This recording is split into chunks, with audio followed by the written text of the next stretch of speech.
चलो बेटा, कल कहाँ तक कर लिया था उन्होंने? एनर्जी वगैरह हो गई थी ना, ठीक। बाइंडिंग एनर्जी वगैरह बता दी गई थी, ठीक। चलो ठीक है। ट्रांजिशन भी आपको उसी के बेस पे जो हम लोगों ने एनर्जी एक्साइटेशन एनर्जी लिखा था बेटा, कल आपको binding energy, excitation energy, ionisation energy, ये सारी चीज़ें डिस्कस हो गई थी। ऑन करिए बेटा। तो ये डिफरेंट कंडीशन आपके एटम एंड न्यूक्लियाई में डिस्कस हो गया था। आगे बेटा उसी में समझ लो, इसको लिखने के सब चीज़ें वही हैं। एक होता है transition. Transition of electron meaning हो गया कि एक एनर्जी लेवल से दूसरे एनर्जी लेवल में अगर हम लोग उसको ट्रांजिट करते हैं तो कितनी एनर्जी की क्या होगी, रिक्वायरमेंट होगी, या कितनी एनर्जी आपकी रिलीज होगी। कल आपको बताया गया था जब लोअर एनर्जी लेवल से हायर में जाता है, कहाँ से लोअर एनर्जी लेवल से हायर में जाएगा तो उस केस में हमें एनर्जी प्रोवाइड करनी पड़ेगी। और जब हायर से कहाँ जाएगा आपका, लोअर में आएगा, तो उस केस में एनर्जी आपकी क्या होती है, रिलीज़ होती है। अगर हायर से लोअर में रिटर्न आएगा तो उस केस में एनर्जी रिलीज़ होगी। और अगर लोअर से आप हायर में ले जा रहे हो, कहाँ से लोअर से हायर में ले जा रहे हैं, तो उतनी एनर्जी की रिक्वायरमेंट होती है। किसी गिवन एनर्जी लेवल के लिए जो एनर्जी बेटा नीडेड होगा उतनी ही एनर्जी आपकी क्या होगी, रिलीज होती है, ठीक। तो नीडेड है उतना ही आपको क्या होता है वहाँ से रिलीज होती है। वो दोनों चीज़ें आपकी क्या रहेंगी, सेम सेम रहती है, ठीक। तो ये चीज़ें आपकी होती है। यहाँ से इसके बेस पे आप निकाल लेते हो क्या होगा।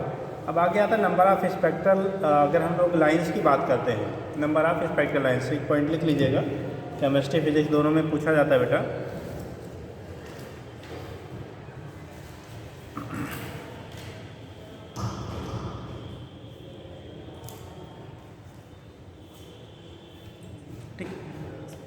एनर्जी यानी कि spectral lines, number of emission spectral lines की हम लोग बात करेंगे। ये मान लो ग्राउंड स्टेट है एन इक्वल टू 1, ठीक। ये हायर एनर्जी लेवल्स आपको दिए गए हैं। हायर एनर्जी लेवल में आपको क्या दिए गए हैं, ठीक। ये डिफरेंट आपकी एनर्जी लेवल्स आपको दी गई है। N equal to 2, n equal to 3, n equal to 4, n equal to 5, n equal to 6 and so on, ठीक। जब किसी हायर एनर्जी लेवल से अगर आपका क्या हो गया, इलेक्ट्रॉन लोअर एनर्जी लेवल में आएगा बेटा, हायर एनर्जी लेवल से क्या हो रहा है आपका, लोअर एनर्जी लेवल में आएगा, तो उस केस में आने की, जैसे मान लो आपको हायर, यहाँ पर मैं शिफ्ट कर देता है, इस एनर्जी लेवल से आपको शिफ्ट होना है, तो शिफ्ट होने की कई पॉसिबिलिटीज आपकी होती है, ठीक। एक पॉसिबिलिटी है कि डायरेक्ट यहाँ से हम लोग क्या करें, जैसे मान लो यहाँ से आना है, यहाँ से इसमें आए, ठीक, या यहाँ से इसमें आए, यहाँ से इसमें आए, तो यहाँ से इसमें आए, और ठीक। दूसरी पॉसिबिलिटी हो सकती है बेटा, यहाँ से क्या करना है, ये डायरेक्ट इसे यहाँ पे आया ना, अब इस वाले एनर्जी लेवल से मूव करें, इसमें से इसमें आए, फिर इसमें से इसमें आए, फिर इसमें से इसमें आए, फिर आप यहाँ से यहाँ से। एक पॉसिबिलिटी हो सकती है यहाँ पे आ चुका था तो यहाँ से एनर्जी क्या कर सकती है, यहाँ से यहाँ, यहाँ से यहाँ, यहाँ से यहाँ, तो ऐसा यहाँ पे आ चुकी है तो यहाँ से इमिट हो, यहाँ पे उठा, यहाँ से आता है, और यहाँ आ चुका था, तो मतलब मल्टीपल हम लोग क्या कर सकते हैं वहाँ पे दिखा सकते हैं। तो ये इमिशन हो रहा है, क्या हो रहा है, अपर हायर एनर्जी लेवल से लोअर एनर्जी लेवल में आ रहे हैं। तो कंडीशन बदले कितने यहाँ से इमिशन एक्सपेक्टेड लाइन्स हम लोग ड्रा कर सकते हैं, उसी का रिप्रेजेंटेशन इसके बेस पे आप डिनोट करते हैं। उसी के बेस पे क्या करेंगे, इसको हम लोग डिनोट करते हैं, कैसे होगा, यहाँ से इतना, यहाँ से इतना, या यहाँ से। तो ये number of initial expected lines हम लोग रिप्रेजेंट कर लेते हैं। हायर से लोअर में कैसे कैसे वो मूव कर सकता है। एक पॉसिबिलिटी होती है हायर से डायरेक्टली लोअर में आए, फिर किसी अदर में आए, किसी अदर में आए, फिर यहाँ से आपका क्या कर रहा है वो आ रहा है। तो डिफरेंट टाइप के हमारे वहाँ से इमिशन दिखा सकते हैं, कितना मैक्सिमम आपका हो सकता है वो पॉसिबिलिटीज़ के बेस पे रिप्रेजेंट करते हैं। तो लिखेंगे आप, हेडिंग बना लो बेटा, number of spectral lines, heading करेंगे नंबर, अभी बना लीजिए बाद में, number of spectral lines, number of spectral lines लिखिएगा। If an electron jump from, if an electron jump from higher energy orbit, jump from higher energy orbit, jump from higher energy orbit to lower energy orbit, higher energy orbit to lower energy orbit, it emits radiations,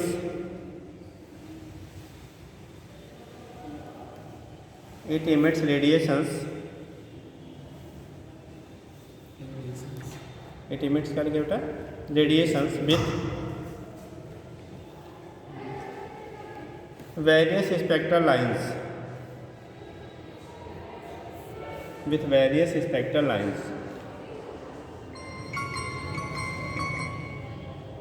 with क्या लिखा बेटा, various spectral lines.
Various spectral lines, तो different spectral lines हमारे क्या होती हैं, obtained होती हैं. लिखिएगा, if electron falls from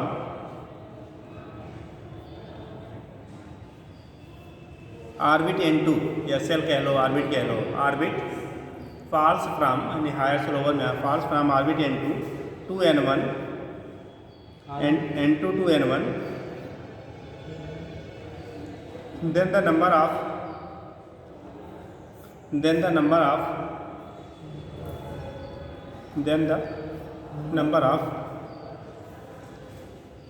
spectral lines emitted is given by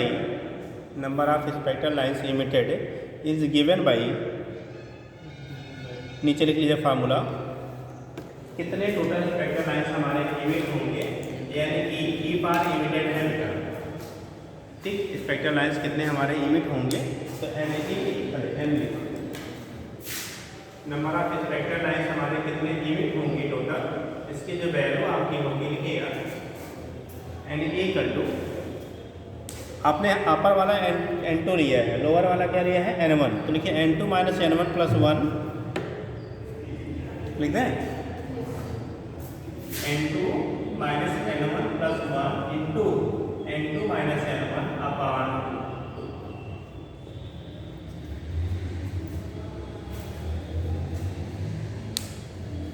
n2 minus n1 plus 1 into n2 minus n1 upon कितना 2. अब ऐसे कैसे निकाल सकते हो, देखो, अगर मान लो n की वैल्यू हमने 4 ले लिया, n2 की वैल्यू 4 है, n1 की वैल्यू मान लो हमने 1 ले लिया. ठीक, n2 की वैल्यू 4, n1 की वैल्यू 1. ठीक, आप देखो कितने टोटल स्पेक्ट्रल लाइंस पॉसिबल हो सकते हैं, तो n की जो वैल्यू निकालोगे तो 4 minus 1 plus 1 into 4 minus 1 upon कितना 2.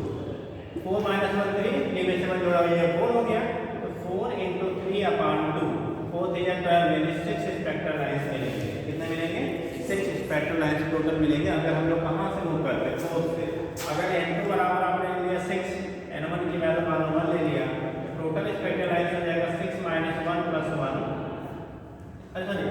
ठीक, और इंटू 6 माइनस 1 अपॉन 2, तो देखो यहाँ पर 6 और यहाँ पर 6 5 30 बाई 2 मतलब कितना, टोटल 15 स्पेक्ट्रल लाइंस आपके मिलेंगे. कितने, 15. अब देखो काउंट करो, छोटा सा ही वही देखो, 1 यहाँ से 1 2 3 4 5 6 7 8 9 10 11 12 13 14 15, कितना मिल गया 15. तो टोटल 15 आपके मिले 6 से 1 में. हम लोगों ने 6 to 1 दिखाया था, तो 6 to 1 में टोटल कितने हो गए 15. देखो काउंट कर लो, 1 2 3 4 5 6 7 8 9 10 11 12 13 14 15. तो 15 स्पेक्ट्रल लाइंस मिल सकती हैं मैक्सिमम. ठीक है, तो तो इसके बेस पे हम लोग डिटरमाइन कर लेते हैं। फार्मूला याद रखना है बेटा, फार्मूले पे आपको डायरेक्ट इतना बनाने का आपको टाइम नहीं लगेगा।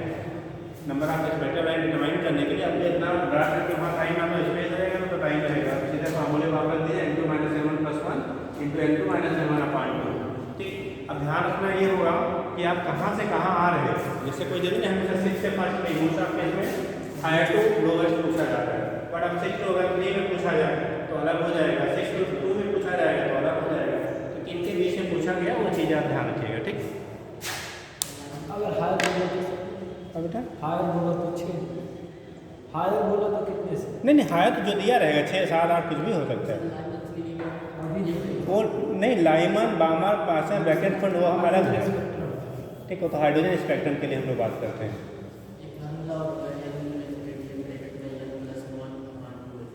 वो तो नंबर ऑफ स्पेक्ट्रम वहाँ पे लेते हैं जब हम लोग किसी पर्टिकुलर स्पेक्ट्रम की बात करते हैं। ठीक, हो गया बेटा। तो ये केस आपका होता है, यहाँ से आप डिटरमाइन कर लेंगे क्या होगा कैसे होगा। ठीक, कर लेंगे। चलो आगे लिख लीजिए हाइड्रोजन स्पेक्ट्रम।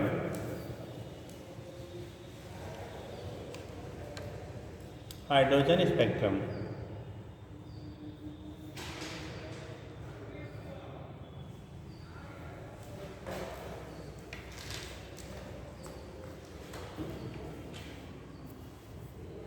ठीक है।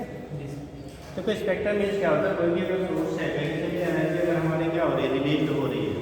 ठीक, तो उस केस में अगर हम लोग उसको वेवलेंथ या फ्रीक्वेंसी के इंक्रीजिंग या डिक्रीजिंग ऑर्डर में अरेंज करते हैं, वहाँ से जो भी इमिशन हो रहा है तो उसी को हम लोग कह लेते हैं बेटा क्या, हाइड्रोजन स्पेक्ट्रम कह लें। अब हाइड्रोजन के लिए स्टडी करें तो हाइड्रोजन स्पेक्ट्रम, किसी अदर एटम के लिए करेंगे तो उसके लिए, ऐसे सन से हम करते हैं तो सोलर स्पेक्ट्रम कह लेते हैं।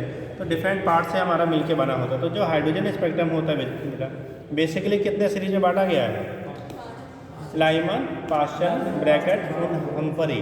ठीक, देखो लाइमन, बामर, पास्चन क्या है,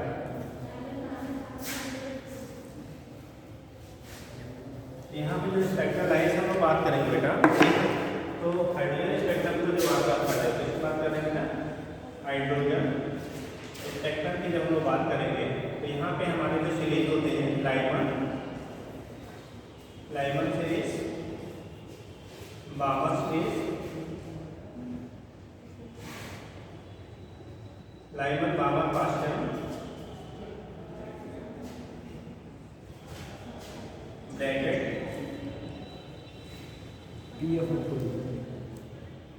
और PFUND होता है एंड एक एडिशनल सीरीज आपके बेटा है जिसे कहते हैं हम्फरी सीरीज। क्या कहते हैं, हम्फरी सीरीज। ठीक, हम्फरी सीरीज। अब देखो यहाँ पे क्या होता है, जब हम लोग लाइमन सीरीज की बात करते हैं, हाइड्रोजन स्पेक्ट्रम के लाइमन सीरीज की बात करेंगे तो N1 की वैल्यू यहाँ पे 1 लेते हैं आप। N1 लोवेस्ट जो आपका होगा एनर्जी लेवल वो क्या होगा, 1 होगा।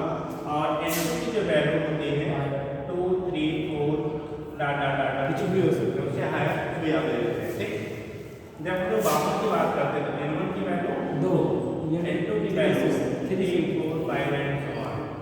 और जब पास्चन की बात करते हैं N1 की वैल्यू 3, N2 की वैल्यू को उसमें ऐड करके चले जाइए। ठीक, डाटा। आप ब्रैकेट की बात करेंगे N1 की वैल्यू 4, N2 की value 5, 6, 7 and so on.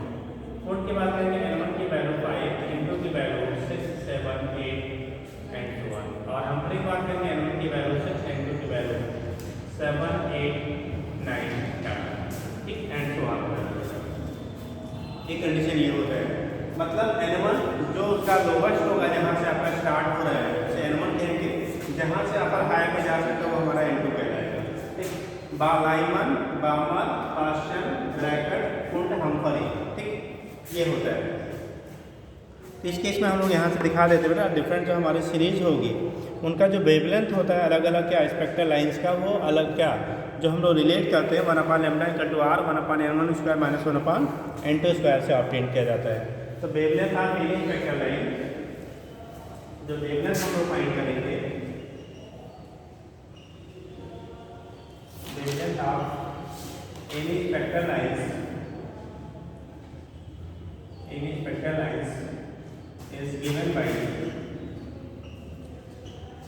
Wavelength of series vector direction given by ठीक 1/λ इक्वल टू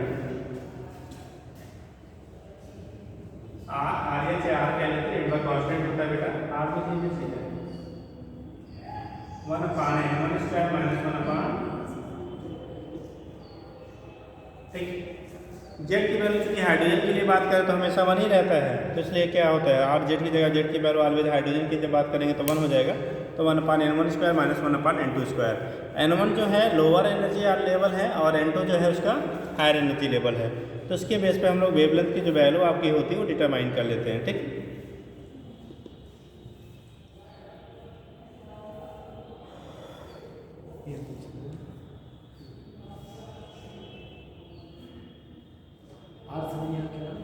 रिडबर्ग कांस्टेंट होता है बेटा, आर जो होगा बेटा वो लेते हैं हम लोग रिडबर्ग कांस्टेंट ले लेते हैं। वन दिया रहेगा अलविदा आपको वैल्यूज जो होंगी 10967, ठीक।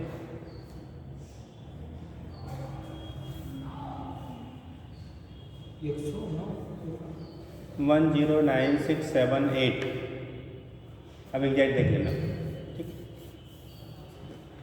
सेंटीमीटर के टर्म में मिलता है डाटा, बाकी वहाँ पे आपको गिवन रहेगा, ठीक है। ये हो गया बेटा। अब कंडीशन क्या होता है, ये हो गया 1/λ equal to R value 1/n1 square minus 1/n2 square, तो यहाँ से रख किसी करस्पॉन्डिंग हम लोग निकाल लेते हैं वेवलेंथ क्या होगा।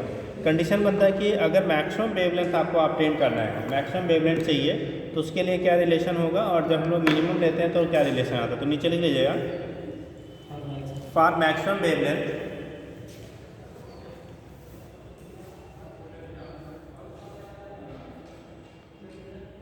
मैक्सिमम वेवलेंथ इफ दो कॉन्सिक्यूटिव जो आपके होते हैं सीरीज उसके लिए वेवलेंथ की वैल्यू मैक्सिमम मिलती है, ठीक। For maximum wavelength if n1 equal to n then n2 equal to n1 equal to 1 n then n2 equal to n plus 1 n2 equal to n plus 1। So lambda max equal to नीचे formula लिख लीजिएगा lambda max equal to n square bracket में n plus 1 का whole square bracket में n plus 1 का whole square upon 2n plus 1 into are plus 1 into R 2n plus 1 into क्या हो गया आपका आर के बराबर हो जाता है, ठीक। इंटू पूरे का हाँ, ठीक, लिख लिया n स्क्वायर ब्रैकेट में n प्लस 1 का whole square upon 2n plus 1 bracket close बाहर आर। ऐसे लैम्डा मैक्सिमम जो आपने लिखा तो क्या लिखा आपने n स्क्वायर ब्रैकेट में n प्लस 1 का है n प्लस 1 का whole square upon n plus 1 into n plus 1 into R. ये मैक्सिमम वेवलेंथ जो मिलेगा और वो सब मिलता है जब हमारे कॉन्सिक्यूटिव हो, मतलब अगर एक की वैल्यू n है तो दूसरे की वैल्यू n प्लस 1 मतलब जस्ट हाई या जस्ट लो की बात करते हैं, ठीक। लिखिएगा और मिनिमम वेवलेंथ के लिए लिखिएगा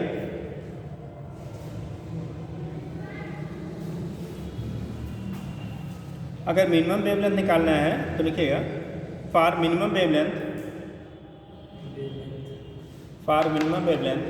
n2 इक्वल टू इनफाइनाइट। हमेशा मिनिमम वेवलेंथ तब मिलता है बेटा जब n2 की वैल्यू इनफाइनाइट होती है, यानी n2 की वैल्यू इनफाइनाइट हो n1 की वैल्यू जो भी आपने यहाँ लिया है इसके लिए, ठीक।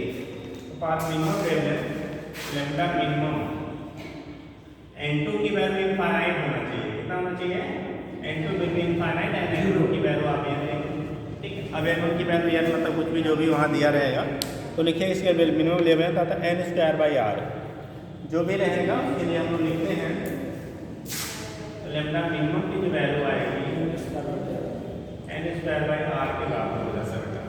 मैक्सिमम की वैल्यू n स्क्वायर ब्रैकेट में n प्लस 1 का whole square upon 2n plus 1 into R. Minimum wavelength निकालेंगे तो n स्क्वायर अपॉन क्या होता है आर के बराबर होता है। फार्मूला थोड़ा याद रखिएगा, ठीक। और यही जो मैक्सिमम मतलब किसी भी सीरीज के लिए जो दो कॉन्सिक्यूटिव लोवेस्ट और दो कॉन्सिक्यूटिव हाईएस्ट के लिए जो हम लोग निकालते हैं मैक्सिमम वेवलेंथ और मिनिमम वेवलेंथ जो होता है इसको सीरीज लिमिट किया जाएगा। क्या कहते हैं, सीरीज लिमिट। जैसे मान लो अपने लाइनर सीरीज के लिए बात करते हैं, कितनी बात करें, अगर लाइनर सीरीज के लिए बात करते हैं तो n1 की वैल्यू 1, ठीक, और n2 की वैल्यू एक बार 2 रख दो, इसके लिए जो वेवलेंथ मिलेगा ये मैक्सिमम मिलेगा। और दूसरा, अगर n1 की वैल्यू हम लोग क्या ले लें 1, n2 की वैल्यू आप इनफाइनाइट रख दो, क्या दे दें इनफाइनाइट, तो इसके करस्पॉन्डिंग जो वेवलेंथ मिलेगा वो हमारा मिनिमम मिलता है। ये जो दोनों के करस्पॉन्डिंग वेवलेंथ मिलेंगे इसी को हम सीरीज लिमिट कहते हैं। क्या कहेंगे, सीरीज लिमिट, मतलब मैक्सिमम और मिनिमम कितना लाई करेगा। हमेशा किसी भी सीरीज के लिए सीरीज लिमिट जो होती है n2 की वैल्यू वहाँ क्या ले लेंगे, इनफाइनाइट ले लेंगे। अगर निकालना है तो n2 की वैल्यू क्या ले लीजिए, इनफाइनाइट, n1 की वैल्यू तो फिक्स ही है किसी सीरीज के लिए, ठीक है, और एक बार n2 की वैल्यू मिनिमम ले लीजिए, तो करस्पॉन्डिंग जो वेवलेंथ मिलेगा उसी को नाम देते बेटा सीरीज लिमिट कहा जाता है। जो करस्पॉन्डिंग वेवलेंथ होगा क्या नाम देंगे आप उसे, उसकी सीरीज लिमिट कहलाएगी, ठीक है, हो जाएगा। तो ये केस आपका होता है, इसके बेस पे दिखा देते हैं। अलग अलग जो सीरीज होंगे उनके सीरीज लिमिट की वैल्यू क्या मिलेगी आपको, डिफरेंट डिफरेंट। और जब रेशियो हम लोग निकालते हैं, क्या करते हैं, रेशियो की वैल्यू अगर निकाली जाती है तो वही सिंप्लीफाई करने पे रिलेशंस आपका मॉडिफाई हो जाता है। लिखिएगा,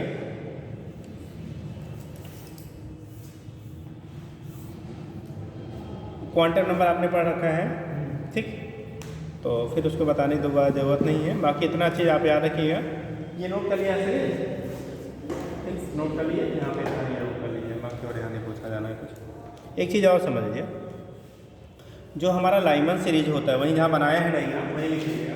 लाइमन सीरीज जो होता है ये किस रीजन में पाया जाता है, सोलर स्पेक्ट्रम के किस रीजन में लाई करता है। लाइमन सीरीज जो होता है वो सोलर स्पेक्ट्रम के किस रीजन में लाई करता है, क्या sir, Lyman series solar spectrum के किस भाग में पाया जाता है, विजिबल में, अल्ट्रावायलेट में, इंफ्रारेड में। विजुअल में खाली एक ही पाया जाता है, क्या पाया जाता है, कौन पाया जाता है, 3 लाइट में पाया जाता है। हाँ दृश्य बोलते हैं। तो लाइमन सीरीज किसमें पाया जाता है, एक 5-6 वाला बामन वाला विजुअल लाइट में पाया जाता है। 3 ऑप्शन भरने के बाद चौथे में कंफर्मेशन करोगे, है ना, क्या होगा जी, बामन वाला लाइट। बेटा ये जो होता है, जो हमारा लाइमन सीरीज है, कौन सा सीरीज है, लाइमन सीरीज होता है, ये विजुअल स्पेक्ट्रम के अल्ट्रावायलेट रीजन में पाया जाता है। जो बामर सीरीज होता है वो विजुअल में पाया जाता है, बाकी इंफ्रारेड में पाया जाता है, ठीक। तो यही लिख लेना, ये कहाँ पाया जाएगा, अल्ट्रावायलेट, अल्ट्रावायलेट रीजन में पाया जाता है। ये विजुअल रीजन में पाया जाता है, जिसे आप दृश्य प्रकाश कहते हैं, ये विजुअल रीजन में पाया जाता है। ये सारे इंफ्रारेड में पाए जाते हैं, लेकिन इसी को जब थोड़ा सा और सब एनालाइज करते हैं तो इसे कह लेते हैं नियर इंफ्रारेड, कौन सा, नियर इंफ्रारेड, और कहते हैं इसे कहते हैं इंफ्रारेड, इंफ्रारेड निकट वाला जो भी कहते हो। और ये दोनों जो होते हैं ये फार इंफ्रारेड में पाए जाते हैं, इसमें फार इंफ्रारेड, फार इंफ्रारेड में पाया जाता है।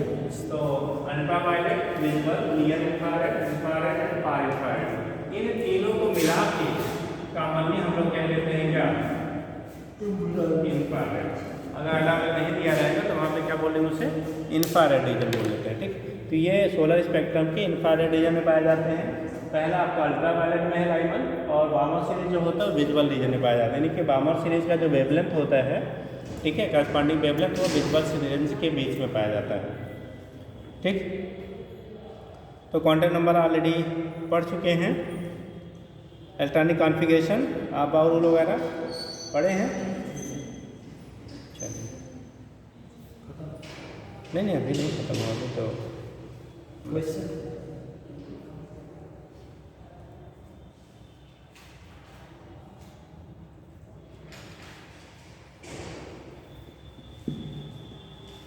आपने टाइप्स ऑफ न्यूक्लियाई पढ़ा होगा। न्यूक्लियस पहले सोच लो, सुन लो थोड़ा सा बेटा। जो न्यूक्लियस होता है तो बंद कर देंगे बेटा, हवाएं तेज आ रही है, नहीं ठंडी तो लगता देखो आज ये भी पहन ली ऊपर से, है ना, ये लगा आज ठंडा है ना, अच्छा हम लोग को भी लग रहा है पहनना पड़ेगा।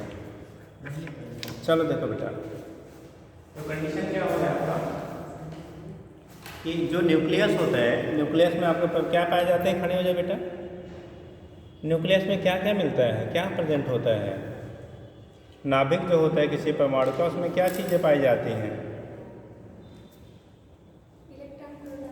इलेक्ट्रॉन, प्रोटॉन और कुछ,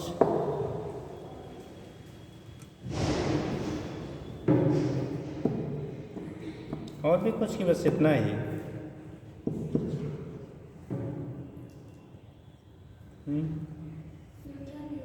न्यूट्रॉन भी होगा। तो ये तीनों एटम में पाए जाते हैं कि न्यूक्लियस में पाए जाते हैं, तीनों? हाँ, इलेक्ट्रॉन प्रोटॉन न्यूक्लियस से पाया जाता है और न्यूट्रॉन बाहर।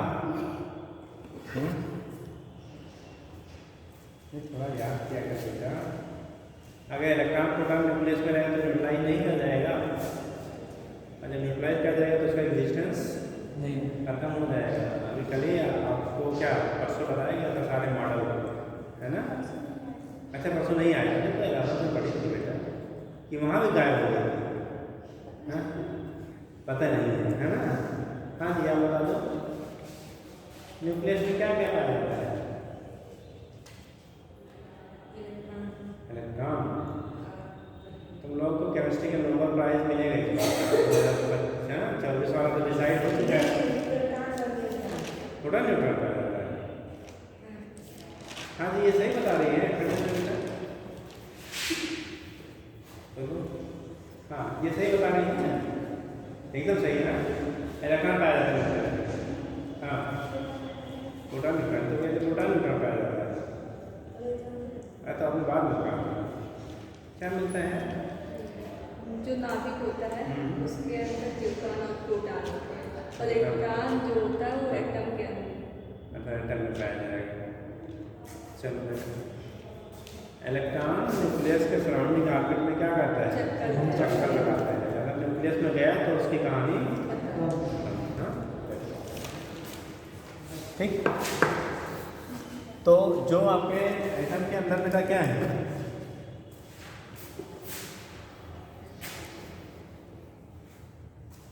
कर दें?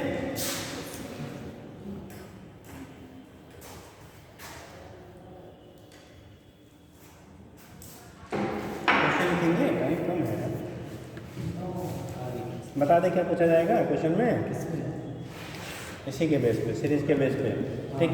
एक तो क्या किसी करस्पॉन्डिंग, ये कहाँ पाया जाता है, किसमें, दूसरा थ्योरेटिकल अगर बनता है, तीसरा करेक्ट रिलेशन क्या होता है, फार्मूला का भी कभी पूछ लेगा किसी स्पेक्ट्रम के ये फाइनली, और अगला होता है उसी पे न्यूमेरिकल पूछ लेगा। जैसे कह दिया जाए लाइमन सीरीज में इलेक्ट्रॉन कहाँ से, किससे, मान लो फोर्थ सेल से कहाँ पे आ रहा है, ग्राउंड लेवल में आ रहा है, तो उस कंडीशन में उसकी करस्पॉन्डिंग वेवलेंथ क्या होगा, ठीक। तो 1/λ equal to R 1/n1² - 1/n2² हो जाएगा। हाँ दिया रहेगा बेटा आपको, लिखिएगा। हाँ जी, सबके लिए वैल्यू, चूँकि n1 की वैल्यू अलग अलग है, ठीक है, n2 जैसे रखें उसे करस्पॉन्डिंग वैल्यू आपको मिल जाएगी। लेब्डा की वैल्यू हर सीरीज के लिए जब आप निकालोगे, जितना डिफरेंसेस की वैल्यू 1/n1² - 1/n2² है, तो करस्पॉन्डिंग वैल्यू रखने के बाद जितना डिफरेंस ज़्यादा आएगा उतनी वैल्यू कम आएगी, ठीक। लिखिए, तो न्यूट्रॉन्स में हम लोग बात कर लेते हैं बेटा, एक थर्मल न्यूट्रॉन होता है, थर्मल मतलब हीटिंग, ठीक, हीट करके, जैसे जो कंडीशन होती है, जो न्यूक्लियाई होती हैं, ठीक है, इस मोस्ट ऑफ एलिमेंट जो होता है उनकी न्यूक्लियाई स्टेबल है, जो रेडियो एक्टिव नेचर की होते हैं उनकी न्यूक्लियाई कैसे होते हैं, अनस्टेबल होते हैं। तो जिनकी न्यूक्लियाई अनस्टेबल होती हैं वो अल्फ़ा बीटा गामा का क्या करेंगे, इमिशन करेंगे। जिनकी न्यूक्लियाई अनस्टेबल होती हैं वो अल्फ़ा बीटा और गामा का क्या करते हैं, इमिशन करते हैं, अगर उनकी न्यूक्लियाई कैसी है, आपकी अनस्टेबल नेचर की है। तो जो अनस्टेबल न्यूक्लियाई होंगी वहाँ से अल्फ़ा बीटा और गामा का क्या होता है, आपका इमिशन होता है, ठीक है। तो इस केस में, इसके बेस पर आप लोग केमिस्ट्री में बताए गए न्यूक्लियाई के टर्म पे आपने पढ़ा होगा आइसोटोप, आइसोबार, आइसोटोन्स वगैरह पढ़ा है, 9th वगैरह से ही, अब क्या तो या तो वगैरह से ही बच्चों को पढ़ाया जाता है। कितने लोगों को आइडिया है बेटा, आइसोटोप किसे कहेंगे, आइसोबार किसे कहेंगे, आइसोटोन्स किसे कहेंगे? आइसोटोप, आइसोबार, आइसोटोन्स, चलिए आप पहले बता दो। आइसोटोप इसके परमाणु संख्या जो होते हैं बराबर और atomic number same, atomic masses अलग अलग, उसे क्या कहते हैं? आइसोटोप। एग्जाम्पल जैसे हाइड्रोजन, ड्यूटियम, ट्रिटियम,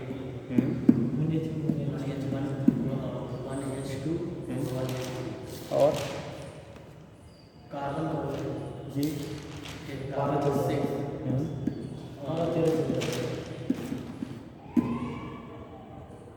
चलिए ठीक, याद है। देखो होता क्या बेटा, आइसोटोप सारी चीज़ आपने पढ़ा है। यहाँ पे जब हम बात कर रहे हैं सुन लीजिए, आइसोटोप इनमें एटॉमिक नंबर क्या है? Element having same atomic number, elements या एटम हैविंग क्या चीज़? Same atomic number, same atomic number, यानी जेड की वैल्यू क्या होनी चाहिए? सेम। जेड क्या हो? Same same, but different atomic mass. Atomic number same same हो बट डिफरेंट एटॉमिक मास, यानी कि जेड की वैल्यू, ए की वैल्यू क्या हो? डिफरेंट। अगर ए डिफरेंट है और जेड सेम सेम है तो ऐसे को हम लोग कह देते हैं आइसोटोप कहेंगे। एग्जाम्पल इससे ले लेते हैं हम लोग 1H1, 1H2, 1H3। ये हाइड्रोजन के तीन आइसोटोप हो, सोडियम, ड्यूटेरियम और ट्राइटियम। जो यहाँ पे ड्यूटेरियम होने से हैवी हाइड्रोजन भी कहते हैं, ऐसे वाटर जो बनता है उसे कहते हैं हैवी वाटर, ठीक। उसी को डी से भी दिखा लेते हैं, D2O, ठीक। तो उस कंडीशन में इसे ड्यूटेरियम कहते हैं, ट्राइटियम रेडियो एक्टिव होता है। कैसा होता है बेटा? Radioactive. ये भी पॉइंट बनता है which isotope of the hydrogen will be radioactive. तो आप जब पूछा जाएगा तो इसका ट्राइटियम जो होता है रेडियो एक्टिव नेचर का होता है। ट्राइटियम कैसा है आपका? रेडियो एक्टिव नेचर का होता है। तो कंडीशन आपका होता है ट्राइटियम आइसोटोप कह देंगे, ठीक। दूसरा आप ले लो कार्बन, आपने पढ़ा 6C12, 13, 16, 14। यहाँ पे भी कार्बन 14 जो होता है ये रेडियो एक्टिव नेचर का होता है और उसका यूज जो होता है कार्बन डेटिंग करते हैं। जो प्रोसेस वगैरह का ये बताया जाता है 20,000 साल पहले का, 10,000 साल पहले का है, बेटा इसी के बेस पे क्या किया जाता है? उसको डिटरमाइन किया जाता है कार्बन डेटिंग के बेस पे, ठीक। तो पूछा जाता है कि carbon dating which isotope of carbon is used, तो बोलेंगे कौन सा? कार्बन 14। कार्बन 14 आइसोटोप जो होते हैं उसका यूज हम लोग कर लेते हैं किसमें? कार्बन डेटिंग में। इसी तरह से ऑक्सीजन के आइसोटोप होते हैं 8O16, 8O17, 8O18। ऑक्सीजन के आइसोटोप कौन से हैं? 8O16, 8O17, 8O18। यहाँ पे 8O18 में क्राइटेरिया शो करता है, इसलिए इसका यूज जो होता है आपने जब फोटोसिंथेसिस वगैरह में डिटरमाइन करना होता है कि ऑक्सीजन कार्बन डाइऑक्साइड से निकालता है वाटर से, तो उसको पता करने के लिए यूज किया जाता है, ठीक है। तो ये हो गया हमारा कौन सा? ऑक्सीजन का। इसी तरह से आप ले लेते हो बेटा क्या? क्लोरीन। क्लोरीन के कितने आइसोटोप हैं? 2। क्लोरीन जी कौन कौन सा? 35 to 37। क्लोरीन के जो 2 आइसोटोप आपके होते हैं बेटा 17 क्लोरीन, 17Cl35 एंड 17Cl37, जबकि हम लोग एवरेज क्या लेते हैं? 35.5, ठीक। तो एवरेज वैल्यू जो होता है उस फॉर्म में कभी भी एग्जिस्टेंस नेचर में नहीं है, उस फॉर्म में एग्जिस्टेंस है ही नहीं है। लेकिन यहाँ पे हम लोग जो कॉमन लेते हैं एटॉमिक मास बेटा जैसे क्लोरीन का और 35.5 लेते हैं। रीजन क्या है? नेचर में बेटा इनका जो रेशियो होता है ना वो 3:1 में सबसे क्लोजेस्ट रेशियो में पाया जाने वाला आइसोटोप जो है वो क्लोरीन है। 75 और 25% कहेंगे, वैसे 3:1 के रेशियो में पाया जाता है। क्लोरीन 35 जो होगा 3 टाइम्स होता है और क्लोरीन 37 1 टाइम्स होता है। इन्हीं का जो मीन वैल्यू हम लोग निकालते हैं तब 35 पॉइंट क्या आता है? 5 आता है। तो 35.5 एग्जैक्ट कोई भी आइसोटोप का एटॉमिक मास नहीं है, वो मीन वैल्यू आप लेते हैं बेटा, ठीक। तो यही होता है। इस तरह से आपने यूरेनियम का पढ़ा होगा, यूरेनियम 235, यूरेनियम 238, 2 फॉर्म में आपके यूरेनियम के आइसोटोप पाए जाते हैं। और यूरेनियम 92 यूरेनियम कितना? 235, 238 यूरेनियम 238। तो ये मतलब जिनके एटॉमिक नंबर सेम हो बट एटॉमिक मासेस डिफरेंट होते हैं उन्हें हम लोग कह लेते हैं बेटा आइसोटोप। ठीक, क्या कहेंगे उसे? आइसोटोप। ठीक है, तो ये केस आपका होगा आइसोटोप किसे कहेंगे, इसके बेस पर रिप्रेजेंट कर लेते हैं। तो लिखना हो तो लिख लीजिए, अगर ना लिखे हों। लिखे हैं ना, लिखे हैं ना, केमिस्ट्री में पढ़े हैं तो बुढ़ा दें। आइसोबार जब होगा तब क्या होगा बेटा? आइसो तब सुन लीजिए, जब पढ़े हुए तब सुन लीजिए, केमिस्ट्री में पढ़े हैं। आइसोबार होते हैं ऐसे किसी जिनके एटॉमिक मास सेम हो बट एटॉमिक नंबर डिफरेंट हो, उन्हें आइसोबार कह लेते हैं। ठीक, एग्जाम्पल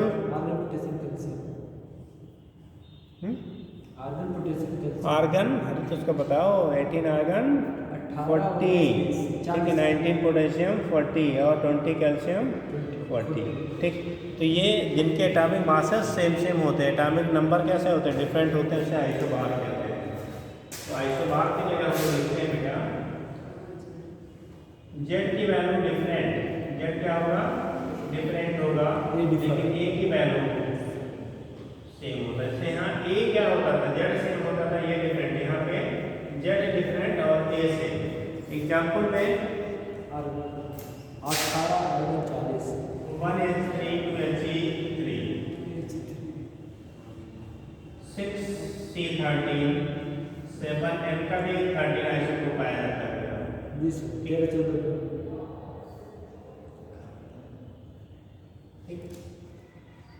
और 18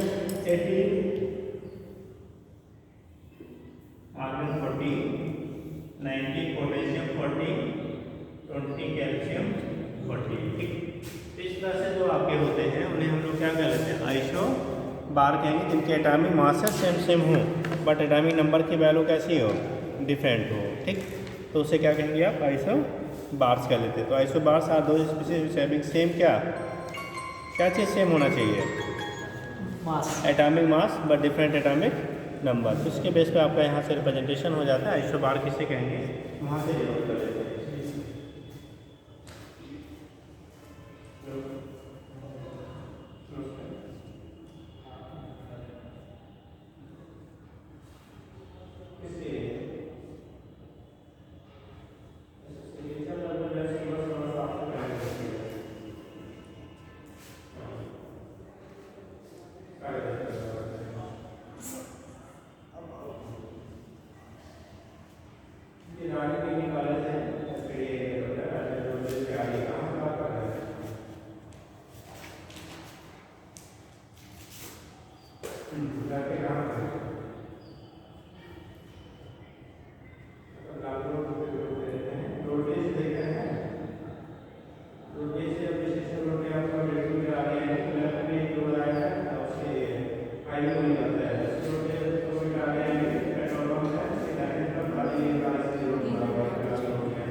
ये हो गया। तो इस केस में क्या लेते हैं हम लोग? इसे क्या कहते हैं? आइसो बार कह लेते हैं। ठीक, अगला सबका आइसोटोन। आइसोटोन में न्यूट्रॉनों की संख्या सेम होती है। जब हम लोग आइसोटोन्स की बात करेंगे तो वहाँ पे नंबर ऑफ न्यूट्रॉन्स क्या होते हैं? सेम सेम होते हैं। अगर नंबर ऑफ न्यूट्रॉन्स आपके सेम सेम है, ठीक है, न्यूट्रॉनों के नंबर कैसे निकालते हैं बेटा? एटॉमिक मास में से एटॉमिक नंबर को क्या करते हो आप? सब्ट्रैक्ट कर दिए। एटॉमिक मास में से किसको? एटॉमिक नंबर को सब्ट्रैक्ट करके, मतलब कि A माइनस जेड वो नंबर ऑफ न्यूट्रॉन्स देता है। अगर किन्हीं भी स्पीशीज़ के लिए न्यूट्रॉनों के नंबर सेम सेम है तो उसे हम लोग कह लेंगे आइसोटोन्स कहते हैं। ऐसे स्पीशीज को क्या कहा जाता है? आइसोटोन्स कहा जाता है। ठीक है, तो isotones are those species which having same number of क्या?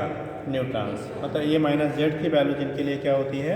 सेम सेम होती है, उसी को हम लोग क्या कहेंगे? आइसोटोन्स कह लेंगे। हो जाएगा, निकाल लेंगे। तो वो कहलाते हैं आपके आइसोटोन्स। एग्जाम्पल बता दो कोई बेटा।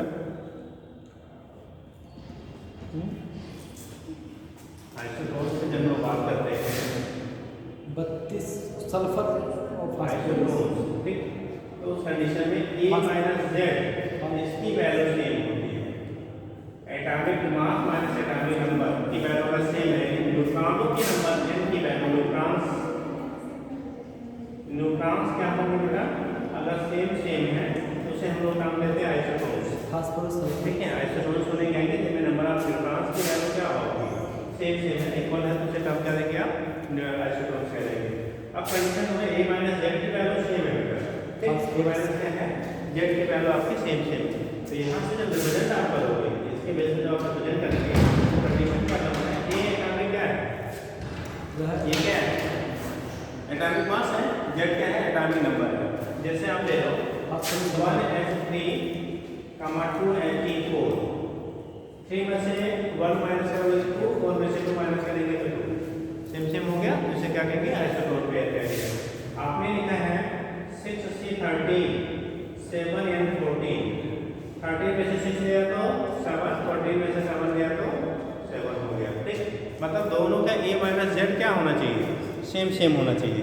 इसी तरह से लिखता 4Be9 एंड 5B10, बेरिलियम का आप लिखते हो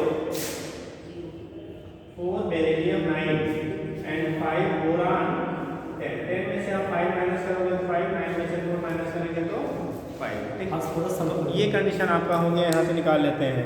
इसी तरह से आप फास्फोरस का भी आप बना सकते हैं, ठीक।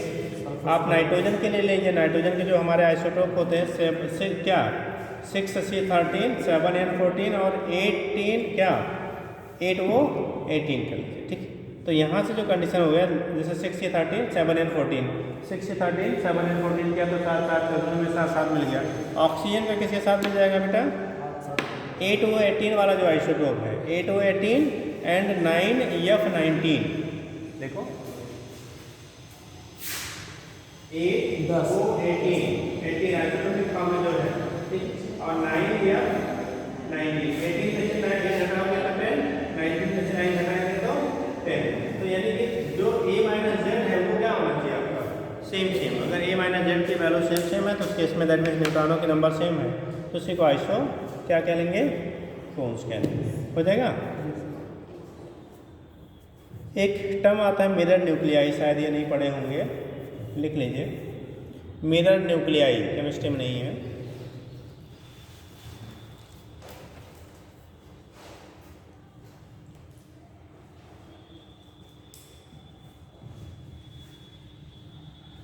ओके, मिरर न्यूक्लियाई लिखिएगा।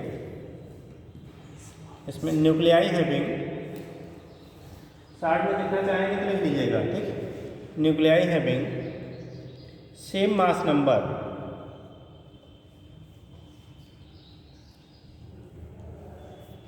Nuclei having same mass number A but with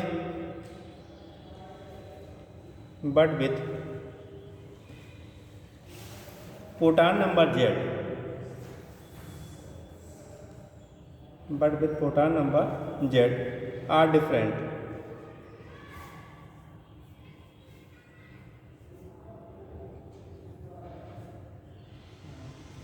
and neutron number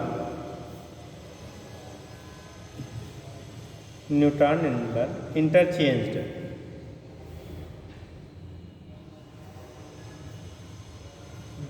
neutron number a minus Z होता है ना, इंटरचेंज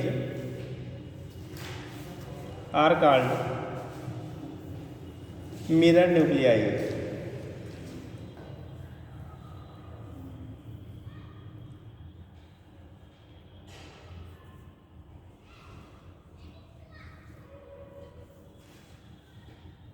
हम जरा इसको समझना थोड़ा सा, मतलब जैसे हम लोग लिखते हैं बेटा 1H3 और 2He3, 1H3 थोड़ा ध्यान देना, 2H4 नहीं, 2H4 नहीं, 1H3 2He3। देखो एटॉमिक मास सेम C3 है, इनका डिफरेंस 2 है, कितना है 2, इनका डिफरेंस कितना है 1, ठीक।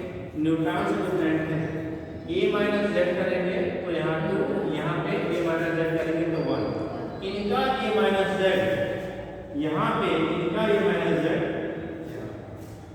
इसको समझाए नहीं मुझे, दोनों का a सेम सेम है, यहाँ a माइनस जेड करोगे तो 2, यहाँ से a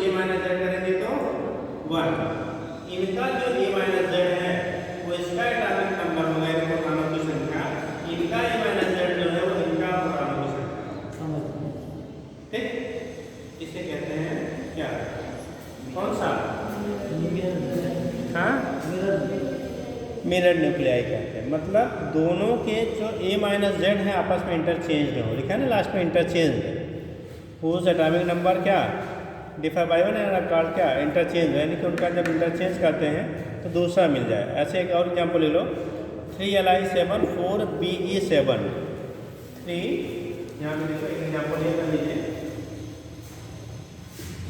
3Li7 4Be7, 3Li7 and 4Be7, 3Li7 और 4 क्या हो गया Be7 हो गया।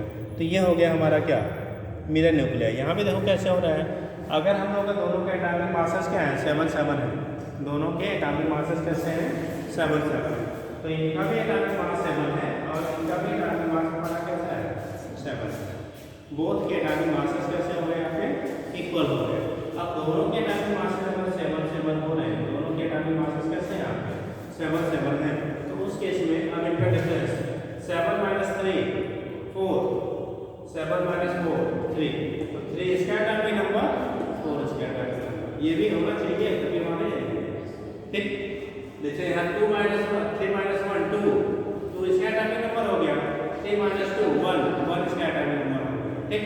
यहाँ पे 7 - 3 4 और ये हो गया 7 - 4 3 इसका एटॉमिक नंबर और 4 इसका, यानी कि एटॉमिक नंबर के इंटरचेंज होना चाहिए और वो जो एटॉमिक नंबर का इंटरचेंज दोनों के A माइनस जेड के डिफरेंस के बराबर होना चाहिए।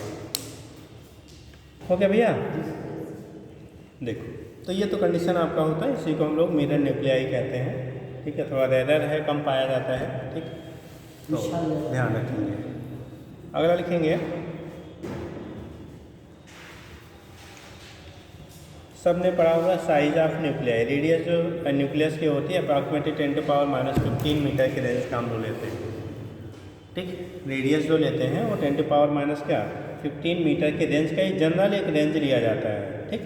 जनरल जो रेंज लिया जाता है वो 10⁻15 मीटर का होता है ठीक। और किसी का एग्जैक्ट वैल्यू हमें निकालना होता है तो उसकी जो आपकी रेडियस होती है ना R की वैल्यू R0 A⁻1/3 के बराबर होता है।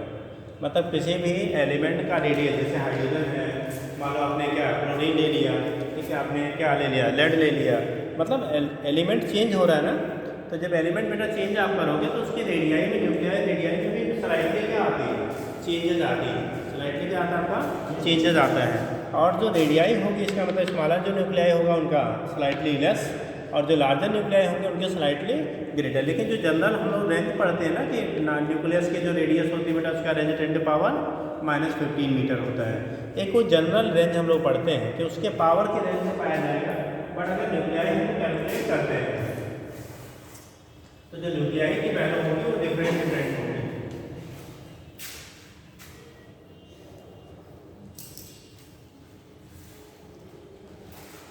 जैसे जब हम लोग रिलेशन लिखते हैं तो R इक्वल लिखते हैं R0 A⁻1/3।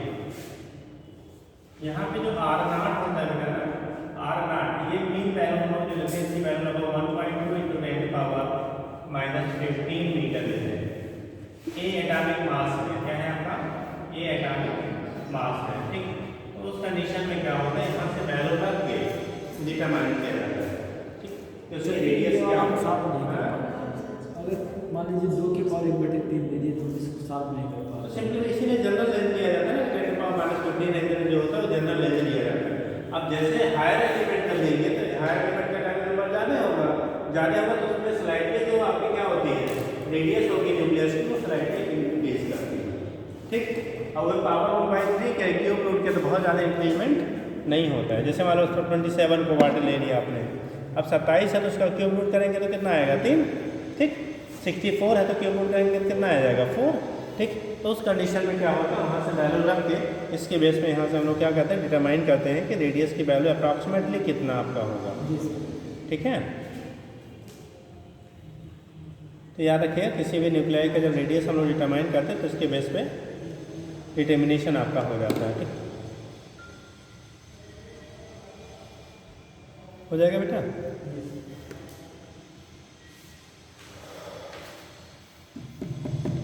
बाकी थोड़ा सी बद्धिक डाले वैसा नहीं हो कुछ और अगर बालूम की हम बात करेंगे तो अगर आपने रेडियस निकाल लिया बेटा किसी भी स्फेरिकल बॉडी का, जो बालूम होता है 4/3 पाई आर क्यूब पे क्या हो जाता है, बराबर हो जाता है। तो जो बालूम आपका होता है न्यूक्लियस का, वो एटॉमिक मास के डायरेक्टली प्रोपोर्शनल होता है। एटॉमिक मास बढ़ने के साथ साथ बालूम की वैल्यू क्या करेगी, बढ़ेगी। अगर हम लोग कह लें न्यूक्लियर, जैसे लिखा आपने क्या रेडियस, तो न्यूक्लियर रेडियस की वैल्यू लिखा R=R0 A⁻1/3। अगर हम लोग न्यूक्लियर बालूम की बात करेंगे तो न्यूक्लियर बालूम अगर हम लोग कहते हैं न्यूक्लियर रेडियस था, ये क्या था आपका न्यूक्लियर रेडियस। अगर न्यूक्लियर बालूम की बात करोगे आप, न्यूक्लियर बेटा क्या बालूम, तो चूंकि बालूम बी का फार्मूला हम लोग पढ़ते 4/3 pi R cube, 4/3 pi R cube के बराबर होता है। ये वैल्यू हो जाएगा आपका 4/3 पाई आर की वैल्यू हो जाएगा R0, इसको क्या करेंगे R0 A⁻1/3 का होल क्यूब, क्या होल क्यूब। अब इसका क्यूब करेंगे तो यह आएगा 4/3 पाई R0 क्यूब इंटू ए, ये क्यूब रूट और क्यूब क्या क्यूब आर कैसे हो जाएगा, तो R0 क्यूब इंटू ए, यानी कि बालूम जो होता है यहाँ पे देखो रेडियस प्रोपोर्शनल टू A⁻1/3 था, और जब बालूम निकालेंगे तो बी डायरेक्टली प्रोपोर्शनल टू किसके हो जाएगा ए, यानी एटॉमिक मास बढ़ने के साथ साथ बालूम जो होता है उसके रेशियो में क्या करेगा, इंक्रीज करता है। ठीक, और जब डेंसिटी निकालेंगे, जो कि density equal to mass by क्या होता है, बालूम होता है, तो वहाँ से रख के कैलकुलेट कर लेते हैं, हो जाएगा।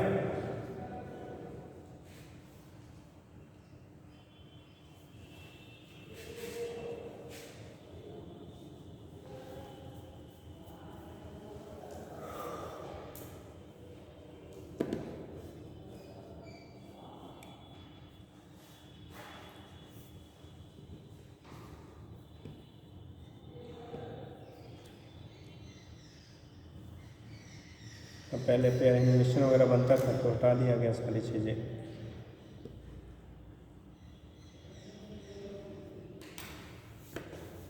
नेक्स्ट पॉइंट लिख लीजिएगा, हो गया बेटा ना। आता है न्यूक्लियर स्टेबिलिटी, क्या आता है बेटा न्यूक्लियर स्टेबिलिटी। अब जरा सुन लीजिए तब फिर लिखिएगा। अनाभिक का स्थायित्व, जिसे हम लोग कह लेंगे न्यूक्लियर स्टेबिलिटी। ठीक, जो न्यूक्लियाई आपके होते हैं, क्या होते हैं, जो न्यूक्लियाई होते हैं उनके स्टेबिलिटी का क्या काज होता है। ठीक, 2 मिनट के लिए बेटा रोक दो। नहीं चल